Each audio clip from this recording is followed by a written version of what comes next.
السلام عليكم ورحمة الله وبركاته. ازيكم عاملين ايه؟ يا رب تكونوا بخير وبصحة وسلامة دايما يا رب العالمين ان شاء الله بإذن الله. موضوع الفيديو النهاردة عن طهر قلبك تصلح حياتك، يعني عن تطهير القلب من الأمراض القلب.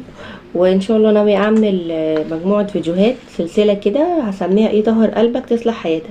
هتكلم ان شاء الله عن امراض القلوب وازاي نتخلص منها، وازاي نصلح من نفسنا ونزكي نفسنا، وازاي نغير للأحسن ان شاء الله بإذن الله.